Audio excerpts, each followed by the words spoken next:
Hello, this is Dr. Grande. Today's question is, can I analyze the case of Paddy Moriarty? Just a reminder, I'm not diagnosing anybody in this video, only speculating about what could be happening in a situation like this. If you enjoyed this video, please like it, subscribe to my channel, and consider supporting me on Patreon. I will put the link to Patreon in the description for this video. First, I'll look at the background of this case, move to the timeline of the incident, then offer my analysis. Patrick Moriarty was born on March 30, 1947, in Limerick, Ireland. He went by the name Paddy. When he was 18, he moved to Australia, despite having no relatives in that country. Paddy made a living by working on cattle farms and became active in the rodeo circuit. He even won a belt buckle at a rodeo competition in 1996. Paddy was with a romantic partner named Dorothy for many years. She also worked on cattle farms. The couple separated before Dorothy died in 2000. Paddy had another love interest from 2000 to 2003, but after that he remained unattached. In 2008, Paddy moved to the town of Larrimah. This is a small town on Stewart Highway in the Northern Territory. It is about 5 hours southeast of Darwin. To say that Larrimah is small is a bit of an understatement. Including Paddy, the town had a population of 13. In 2010, Paddy purchased an inoperative gas station in the town for $30,000. He lived there with a dog named Rover. After Rover died, he was given another dog named Kelly. Paddy managed to get along with most of the other 12 residents of the town, although there was some tension and conflict here and there. Let's take a look at the other residents of the town and how they related to Paddy. Barry Burke, who went by the name Cookie, had been accused by Paddy of stealing a Mars bar from the hotel. After that, Cookie stayed away from the hotel and did not have any contact with Paddy. David Graham and Leonard Hodson had no problems with Paddy. Carl and Roberta Roth felt the same way, although Roberta really didn't talk to Paddy much. The youngest permanent residents of the town, Mark and Karen Rayner, both liked Paddy. There was a hotel in town called the Larrimah Hotel, which also functioned as a bar, a store, and a zoo. It had over 700 animals, including a lot of birds and a crocodile. The hotel owner, Barry Sharp, and his bartender, Richard Simpson, thought that Paddy was a great guy. Paddy spent a lot of time at the hotel. He would clean rooms and do landscaping work. He often sat near the main entrance of the hotel and drank beer. Another business in the town was called Fran's Tea House. It was owned by a woman named Fran Hodgetts. She sold pies to people passing through the town on Stewart Highway. Fran was married to a man named William. They separated in 2014. William liked Paddy, but Fran did not. She complained to the police about Paddy many times over the course of about 7 years. For example, she accused him of disrupting her business by putting up a sign that said, "The hotel had the best pies." She claimed that Paddy took a red umbrella, books, and memorabilia from her property. She also accused him of breaking her water pump and stalking her. The animosity between Fran and Paddy was so intense, they even signed an agreement to be civil to one another. Sometime after this, Fran accused Paddy of poisoning her plants. The last resident of the town, Owen Laurie, was Fran's gardener. He lived in a shack next to the tea house. Owen only spoke to Fran and did not like Paddy. Despite the occasional conflict, life in Larrimah was mostly peaceful and predictable. Paddy's daily schedule was straightforward. He walked his dog Kelly on Rubbish Dump Road and circled back to his home.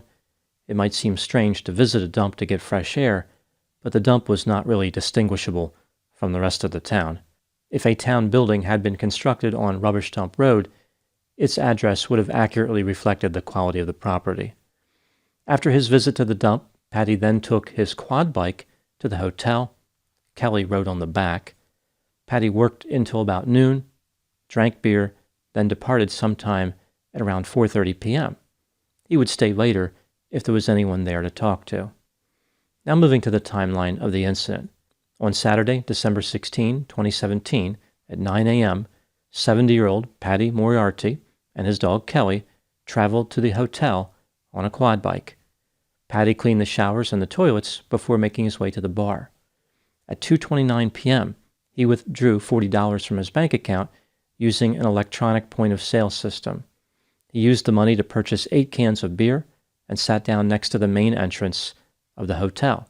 A couple and their daughter, who were visiting the town that day, took a photograph of the hotel, which captured Paddy sitting in his usual spot. The daughter offered Paddy leftover barbecue chicken for his dog Kelly, which he accepted. Paddy told the owner, Barry Sharp, that he wouldn't be at work the next day, but he would stop by at lunchtime to pick up a lawnmower to use at his home. In the late afternoon, Paddy and his dog Kelly departed on the quad bike, driving in the direction of Paddy's residence. At about 10:30 p.m., a storm hit the area, which brought a lot of rain. On Sunday, Paddy never showed up at the hotel to pick up the lawnmower. He was not spotted by anyone the entire day. On Monday, December 18, Barry went to Paddy's residence and knocked on the door. There was no answer. He walked around the back and entered through an unlocked screen door. Both Paddy and his dog were missing. Barry drove on Rubbish Dump Road, believing that Paddy might be walking there, but he was not. On Monday evening, Barry told Mark Rayner that Paddy was missing. On Tuesday, December 19, Mark and his wife Karen visited Paddy's residence. Here's what they observed. The rear gate of the property was open, which was unusual. The rain gauge had not been emptied. Paddy typically emptied it every morning. Paddy's quad bike and his four-wheel drive vehicle were in the carport. The screen door of his residence was unlocked. Paddy always locked it when he was leaving town. Paddy's cowboy hat and his baseball cap were in his residence. He never left home without wearing one of them. The fan in the kitchen was on, and there were food containers on the table as if Paddy had been getting ready to eat. Mark and Karen searched the area for over 3 hours, but could not find Paddy. They made their way to the hotel and asked Barry to notify the police, which he did at 4 p.m. The police did not arrive until the next day, Wednesday, December 20. When they examined Paddy's residence, they found a baseball bat under his bed. In the microwave, they found the leftover barbecue chicken, which Paddy had received from the girl visiting the hotel on Saturday. The police came to believe that foul play could have been involved and interviewed the residents of the town. Many of the residents had seen Paddy not long before he went missing, but nobody knew what happened to him. The police were particularly interested in Fran due to her long history of conflict with Paddy. Roberta used to wash dishes for Fran on occasion. She told the police that Fran mentioned having Paddy killed. In addition, 4 days before Paddy went missing, Fran accused him of dragging a dead kangaroo across the highway and throwing it on her property. She told her gardener, Owen Laurie, about this situation, and he had words with Paddy. Later, when Paddy was at the hotel, he told Richard that Owen had threatened him. Paddy was not concerned about the threat because he had a baseball bat for protection. The police spoke to Owen. He denied threatening Paddy, saying that their conversation was not aggressive. Owen admitted that he made a statement to Fran indicating he would kill anyone who poisoned his garden. He said that it would be the first murder in Laramie. Understandably, the police were suspicious of Owen, so they planted listening devices in his shack. He was recorded several times singing or talking to himself or to his dog. Here are just a few examples of what was recorded. On January 9, 2018, less than a month after Paddy disappeared, Owen said, quote, "Blanking idiots, tell them what I've done, hit the blanking hammer. Tell them how I've hit you with blanking hammer," unquote. On February 14, Owen said, quote, "Well, they didn't blanking find the hammer. Well, they can't get me for anything," unquote. 9 days later, on February 23, he said, quote, "Kiloratin hammer. I say it's a kiloratin hammer. A kilorator," unquote. He continued by saying, quote, "I kilorated old Paddy with that blanking kilorated him. I struck on the blanking head and kilorated him. Struck him on the blanking head and kilorated the blank," unquote. 2 days later, Owen said, quote, "You killed Paddy and hit him on the head. Smacked him on the blanking nostrils, smacked him on the blanking nostrils, unquote. He repeated several more times how he smacked him on the blanking nostrils with a claw hammer. On March 1, 2018, Owen said, quote, "You gotta find out who blanking done it, mate. That's if you don't find the blanking body, to find out who done it. What you reckon there is a body somewhere, and you want to find out who done it and who did it. I can tell you, you are not finding out. I tell you, blanking repeatedly, you are not finding out, you are not finding out," unquote. In response to hearing this incriminating evidence, Owen claimed the recordings were not of him, and then he remained silent. At the time making this video, no one has been charged in connection with the disappearance of Patrick Moriarty. Now moving to my analysis. Many people believe that Owen Laurie murdered Paddy Moriarty, which makes sense based on the audio recordings. One theory is that Paddy left his residence shortly after getting home in order to destroy plants on Fran's property. He was confronted by Owen and murdered. Another theory is that Owen went to Paddy's home looking for trouble. Owen denied responsibility and claimed that his voice was not the one captured on the recordings. This brings me to the question, was Owen Laurie guilty of murder? Let's take a look at the evidence both for and against the idea that he was guilty, starting with the inculpatory factors. There was a long history of conflict between Fran and Paddy. Not long before Paddy's disappearance, Fran accused him of poisoning her plants. Owen was Fran's gardener and had been a boxer earlier in his life. He told Fran he would murder anyone who destroyed his plants. Owen allegedly threatened Paddy 4 days before Paddy disappeared. He made 2 phone calls from the payphone right outside Fran's tea house, not long after Paddy arrived home. This proves that Owen was outside at that time.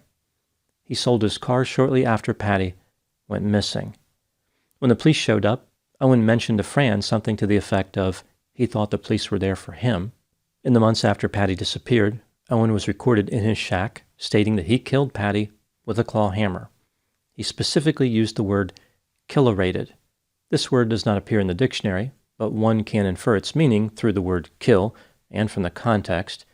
I think Owen would have a hard time convincing anyone the word meant something like to pay loving compliments. As in the sentence, the bride was so happy with her wedding gifts, she killerated all her guests. Owen's use of the word killerated may lead him to being incarcerated. As far as Owen's claim that his voice was not the one captured on the recording, who else could it have been? The shack was only a few hundred square feet, and the town only had 11 other residents at that point. Moving to the exculpatory factors, Paddy's body was never found. He may not be dead. No murder weapon was ever recovered. There were no witnesses to a murder, no video. Just about everyone else in the town had the opportunity to kill Paddy. As far as the incriminating recordings, singing a song in the privacy of one's own shack is different than professing something to be true. For example, just because somebody sings the song Fernando by ABBA in the shower doesn't mean they fought in the Mexican Revolution. Maybe Owen was intoxicated, fantasizing about something he wished he had done, practicing for a play that he was writing, or just trying to impress his dog, like he wanted his dog to think he was a tough guy. When considering all the evidence, do I think that Owen Laurie was guilty?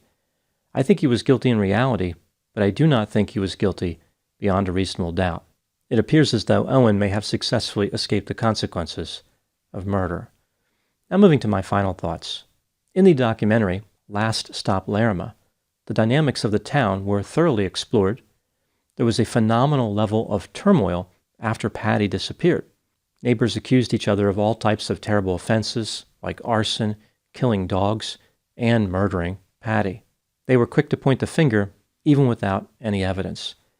Perhaps their unkind reactions are attributable to stress. After all, Paddy's death caused the town's population to drop over 7.5% in one night. Those are my thoughts on the case of Patrick Moriarty. Please put any opinions and thoughts in the comment section. They always generate an interesting dialogue. As always, I hope you found my analysis of this topic to be informative. Thanks for watching.